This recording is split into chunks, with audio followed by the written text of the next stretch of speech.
بسم اللہ الرحمن الرحیم۔ حضرت شاہ شمس تبریز وقت کے بہتے دریا میں تین شمس الدین ابھرتے ہیں جو تبریزی کہلاتے ہیں۔ پہلے شمس الدین تبریزی مولانا روم کے استاد گرامی ہیں جن کا مزار کونیا میں ہے۔ دوسرے شخص تبریزی اصل میں شمس عراقی ہیں جن کا روضہ کشمیر میں ہے اور ان کی وفات 1924 ہجری میں ہوئی، جبکہ تیسرے شمس تبریزی شمس الدین سبزواری ہیں جن کا مزار ملتان میں ہے۔ چوتھے شمس الدین سبزواری جو شاہ شمس سبزواری ملتان کی اولاد سے ہیں، ان کا مزار الہ آباد انڈیا میں ہے۔ عوامی حلقہ میں اس حوالے سے حیرانی اور پریشانی پائی جاتی ہے کہ کونیا والے شاہ شمس تبریز کون ہے اور شاہ شمس تبریز ملتان والے کون ہے۔ اہل علم جانتے ہیں کہ شاہ شمس تبریزی جن کا مزار کونیا میں ہے وہ مولا روم کے استاد گرامی تھے، جن کے بارے میں مولانا روم فرماتے ہیں: معنوی ہرگز نہ شد مولائی روم تا غلام شمس تبریزی نہ شد حضرت شاہ شمس تبریز۔ وہ عارف ہیں جنہوں نے مولانا روم کو معرفت وہ عارف ہے جنہوں نے مولانا روم کو معرفت کے اسرار رموز سے آگاہ کیا۔ حضرت مولانا جلال الدین رومی کو شاہ شمس تبریزی سے بڑی عقیدت مندی تھی اور زیادہ تر وہ شاہ شمس کے ساتھ ہی رہتے تھے۔ ایک مرتبہ مولانا روم اپنی کتب کے لیے ہوئے اپنے استاد کے پاس تشریف لائے۔ وہ حوض پر بیٹھے ہوئے تھے۔ حضرت شاہ شمس تبریز نے علامہ سے پوچھا، یہ کیا ہے؟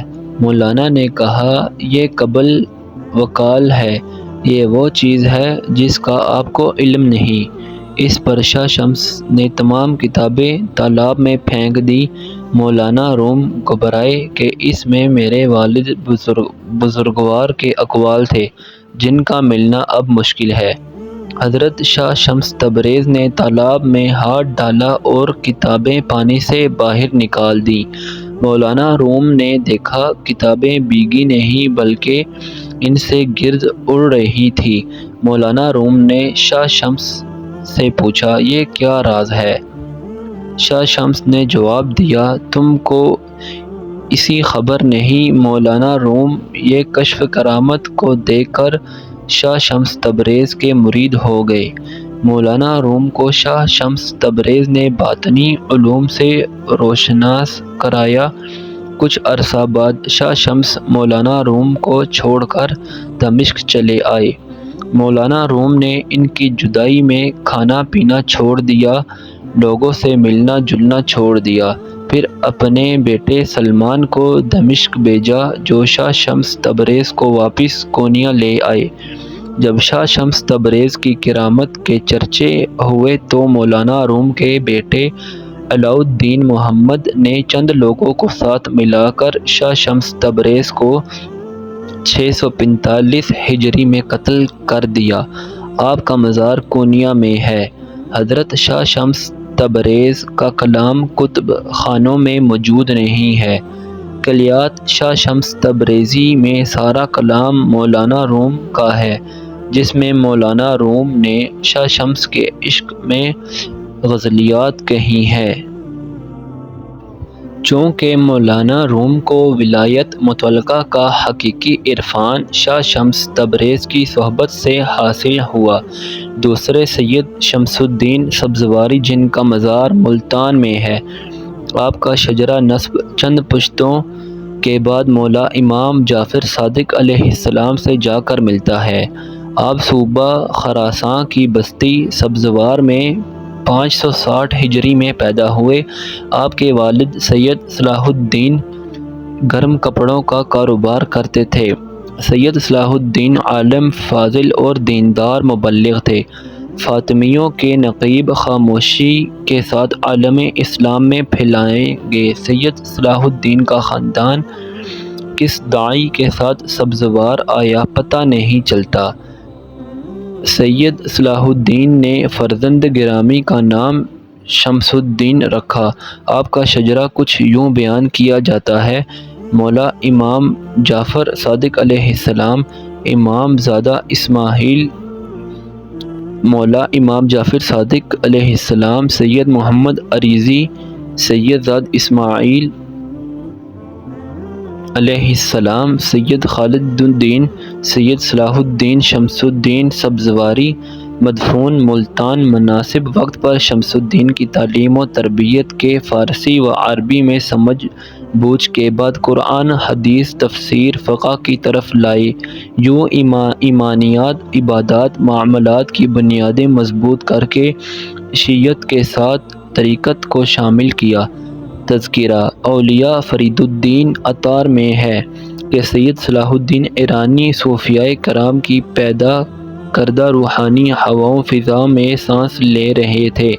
اندازہ ہے کہ سید صلاح الدین نے فرزند گرامی کو تعلیمات جہاردہ معصومین علیہ السلام سے روشناس کرایا، کیونکہ آخری فاطمی خلفاء اتنا عشری مسلک رکھتے تھے۔ بعض مورخین شاہ شمس سبزواری کو شاہ شمس اسماعیلی کہتے ہیں۔ اس کی وجہ یہ ہے کہ حضرت اسماعیل بن امام جعفر صادق علیہ السلام کی اولاد سے ہیں، نہ کہ اسماعیلی فرقہ سے تعلق رکھتے ہیں۔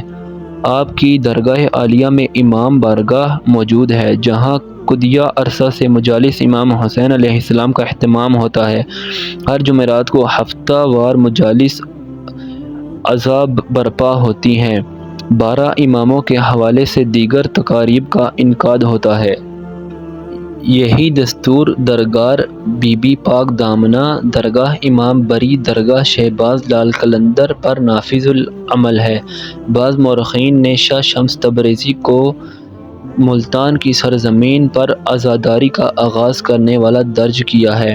سید صلاح الدین کا انتقال 656 ہجری میں ہوا۔ اس دور میں عالم اسلام مغلوب کی تابڑ توڑ حملوں کی وجہ سے زلزلہ میں آ گیا تھا۔ سید شمس الدین سبزوار سے نکلے 656 ہجری میں ملتان میں وارد ہوئے۔ متاخرین تذکرہ نگاروں نے حکایت اولیاء سنائی کہتے ہیں کہ بہاؤالدین زکریا نے آپ کی خبر پائی تو دودھ کا پیالہ لباب بھیجا۔ مطلب یہ تھا یہاں اہل اللہ کی بھیڑ بھاڑ ہے، تمہاری گنجائش نہیں ہے۔ حضرت شاہ شمس الدین نے پیالہ دودھ پر گلاب کا پھول تیرا دیا اور اپنی گنجائش کا جواز دکھایا۔ حضرت بہاؤالدین زکریا کے پوتے سے شاہ شمس کے گہرے روابط تھے۔ خطاب رکن الدین والعالم شاہ شمس کا عطا کردہ ہے، جو بعد ازاں شاہ رکن عالم دین گیا۔ تذکرہ نگاروں نے حکایات اولیاء میں ایک اور اضافہ کیا ہے۔ سید شمس الدین نے جلال الدین کو اپنی کھال اتار کر دے دی، اب کوئی انہیں اپنے پاس بھٹکنے نہیں دیتا تھا۔ بھوک نے ستایا تو لب دریا آئے مچھلیاں ابھرنے لگیں۔ ایک مچھلی پکڑی مگر ملتانیوں نے اسے بھوننے سے انکار کر دیا۔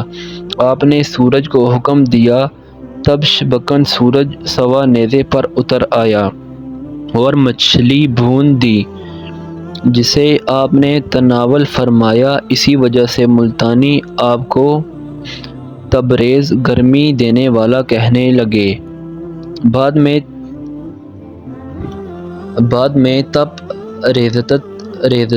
ریز اور تبریز ہوا۔ یوں شمس الدین سبزواری شمس الدین گرمی کی وجہ سے ہے، ورنہ ملتان کی آب و ہوا خوشگوار معتدل تھی۔ 9 نومبر سے دری کی پیشانی پرامہ اہل بیت اطہار اللہ علیہ السلام کے اسم گرامی لکھے ہوئے ہیں۔ بورڈ پر لکھا ہے: کربلا دربار شاہ شمس تبریز۔ مزار شریف کے چبوترے پر ایک چھوٹا سا دروازہ ہے، بورڈ پر لکھا ہے حضرت شاہ شمس الدین ولی سبزواری، جبکہ مزار شریف کے اندر لکھا ہوا ہے حضرت شاہ شمس تبریز۔ تضاد عوام کے لیے پریشانی کا باعث بنتا ہے۔